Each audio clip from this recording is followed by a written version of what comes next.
चुनाव आयोग मिलता नहीं, सुप्रीम कोर्ट सुनता नहीं, राष्ट्रपति के पास समय नहीं है, सबूत ढेर हैं पर सुनने वाला कोई है ही नहीं। क्या गजब देश बनाया है भाई। मीनाक्षी नटराजन का नामांकन रद्द हो गया, खबर आपने सुनी होगी। लेकिन क्या आप जानते हैं जिस याचिका के आधार पर नामांकन रद्द हुआ है वह याचिका की हालत क्या है? कहानी में थोड़ा ट्विस्ट है, तफ्तीश से बताता हूं।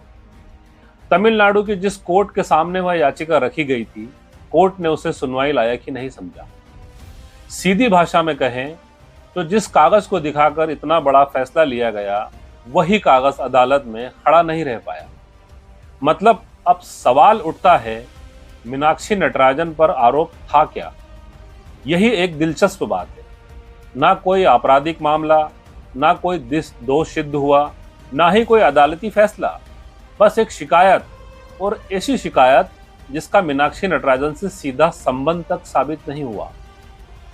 मान लीजिए आप सड़क पर चल रहे हों और कोई वाहन आकर आपको टक्कर मार दे, जिसकी फरियाद लेकर आप कोर्ट में पहुंचे और कोर्ट कहे कि गलती आपकी है।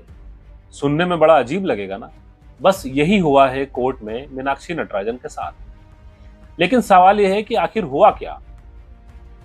सुप्रीम कोर्ट यह नहीं कह रहा कि मीनाक्षी दोषी है, यह भी नहीं कह रहा कि नामांकन रद्द करना सही है। मामले को आगे की कानूनी प्रक्रिया के लिए आगे बढ़ाया जा रहा है। लेकिन जब भी कोई अदालत इस मामले की पूरी सुनवाई करेगी, उसे एक सवाल का जवाब देना पड़ेगा। क्या किसी उम्मीदवार को बिना साबित गुनाह के चुनाव से बाहर किया जा सकता है? आप भी सोचिएगा। अगर किया जा सकता है तो फिर कल किसी भी उम्मीदवार के साथ किसी भी चुनाव में यह हो सकता है, जो कि सभी के लिए सोचने वाली और एक चिंता की बात है। राहुल गांधी ने बहुत सीधे शब्दों में एक बात कही, यह सीट चोरी है।